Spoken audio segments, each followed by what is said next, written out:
현재 지금 대한민국이 태평성대가 아니에요, 여러분. 그렇지 않습니까? 무슨 뭐 날씨 좋은 날 정자에 모여 앉아가지고 야, 정치라는 건 있잖아, 이래야 되는 것이고 저래야 되는 것이야, 이거를 지금 논할 그런 지금 시기가 아닙니다. 제발 좀 명심하시기 바랍니다. 현재 지금 이 순간에 가장 윤석열 정부를 흔들고 가장 국민의힘을 위기에 빠뜨리고 있는 사람들은 민주당이 아니라 내부의 적이라는 거, 우리를 분열시키고자 하는 사람들이라는 거 제발 좀 명심하시기 바랍니다. 오늘 제가 영상을 통해서 말씀드리고자 하는 두 사람도 마찬가지입니다. 조성은과 박지원, 어떻게 내부 분열을 통해서 국민의힘을 위기로 빠뜨렸는가, 그거를 잘 보여주는 게 조성은이고, 그리고 문재인 정권 5년 동안 어떤 짓을 저질렀는가, 그거를 잘 보여주는 게 박지원이죠. 한번 봐야 되겠습니다. 두 사람이 어떤 짓을 저질렀는지 같이 한번 보시죠. 지난 대선 기간 동안 조성은과 박지원 두 사람 때문에 굉장히 시끄러웠습니다. 이른바 조성은 씨가 터뜨렸던 고발사주 의혹, 이것 때문에 정말 시끄러웠죠. 물론 그렇게 시끄러웠습니다만 결론은 간단합니다. 윤석열 대통령 무혐의 처분이 됐고요. 한동훈 장관 마찬가지로 무혐의 처분이 됐습니다. 그렇게 윤석열 대통령이 후보로 결정될 그때부터 계속해가지고 시끄러웠던 고발사주 의혹, 그 결과는 뭐였습니까? 가장 중요한 인물 윤석열이 됐거나 한동훈이 됐거나 두 사람 전부 다 무혐의 처분이었습니다. 검찰 수사 결과 무혐의 처분은 나왔던 것도 아니고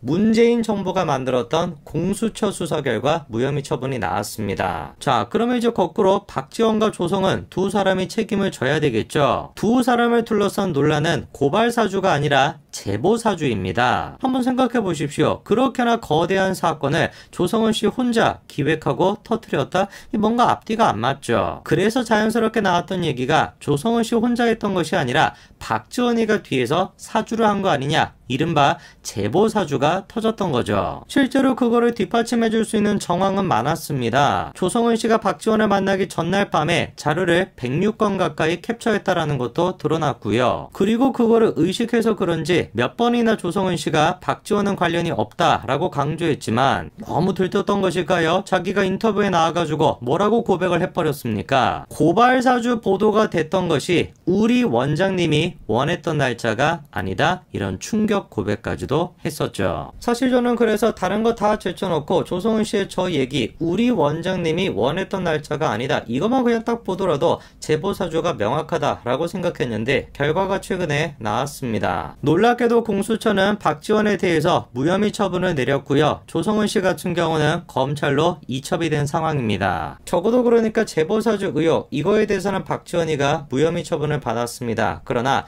같이 했다라는 의혹을 받았던 조성은 씨는 아직까지 안심하기는 이른 상황이죠. 그래서 예전부터 조성은이가 생명의 동아줄이라고 생각하는 걸 붙잡고 있었는데 그게 놀랍게도 이재명이었죠. 누가 봐도 썩은 동아줄인데 저렇게 정무 감각이 떨어져가지고 어떻게 정치를 하겠다라는지 모르겠어요. 지난 대선에서 이재명을 지지 선언하면서 이재명을 둘러싸고 많은 곡해와 오해가 있었다, 뭐 이렇게 얘기를 했죠. 저런 모습을 보면은 우리가 둘 중에 하나로 생각할 수밖에 없는 것이죠. 조성은이가 제정신이 아니거나 조성은이가 기회주의자거나 둘 중에 하나다, 뭐 그렇게밖에 생각할 수 없는 겁니다. 자, 그런데 최근에 조성은이가 놀라운 발언을 했다고 합니다. 이재명이 당대표가 되면은 민주당이 분당이 될 것이다, 괜히 수박 타령하지 마라, 뭐 이런 지금 얘기를 했다는 건데, 야, 드디어 조성은이가 뭔가 정신을 차렸나 싶어가지고 살펴보니까 이재명이가 당대표가 되면은 분당이 되는 건 맞기는 맞는데 자기 경험에 비추어 봤었을 때 분당이 되는 게 오히려 나을 것 같다는 겁니다. 왜 그러면 분당이 되는 게 낫다라는 것이냐? 놀랍게도 조성은이가 꺼내고 있는 얘기가 뭡니까?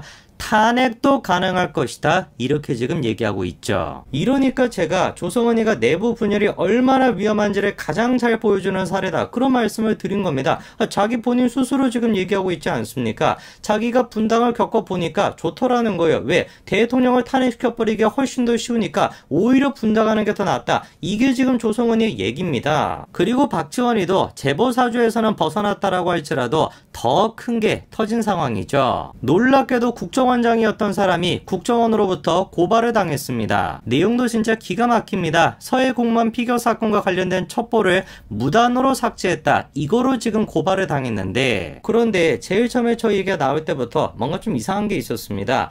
국정원도 박지원 원장이 첩보를 삭제했다라고 하는 혐의로 고발 조치를 취했다라고 했는데 그 첩보가 어떤 첩보인지를 얘기를 안 했었거든요. 그래서 박지원이가 재차 이렇게 해명을 했던 겁니다. 문건을 삭제한 적도 없고 삭제를 지시한 적도 없고 청와대 지시를 받은 적도 없다. 그러면서 관련 첩보는 국정원이 만드는 게 아니라 군정보당국의 것을 공유하는 것이다. 국정원이 생산한 정보가 아니라 보고를 받는 것에 불과하다. 이렇게 해명을 했죠. 그러니까 바꿔 얘기해서 자기는 국정원장인 것 뿐인 것이고 내가 뭐 합참의장도 아닌 것인데 어떻게 민주에 저장이 되어 있는 그런 군과 관련된 기밀을 삭제할 수가 있냐, 뭐 이런 얘기인 겁니다. 그리고 실제로 이후에 나왔던 얘기가 그거를 뒷받침해 주는 것처럼 보였습니다. 놀랍게도 박지원의 지시가 아니라 서욱의 지시로 관련된 기밀이 지워졌다, 이런 얘기가 나왔는데요. 저 내용을 가지고 민주당 TF에서도 마찬가지로 바로 이렇기 때문에 박지원 국정원장이 군 기밀을 삭제하는 것은 불가능하다라는 식으로 주장했었죠. 물론 이제 서욱 본인 스스로도 그런 지시를 내린 적이 없다, 지금 이렇게 부인하고 있는 상황입니다. 그런데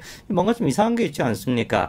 국정원이 고발을 했는데 그렇게 서투르게 고발을 할 리가 있을까? 당연히 그럴 리가 없죠. 재차 국정원이 뭐라고 했습니까?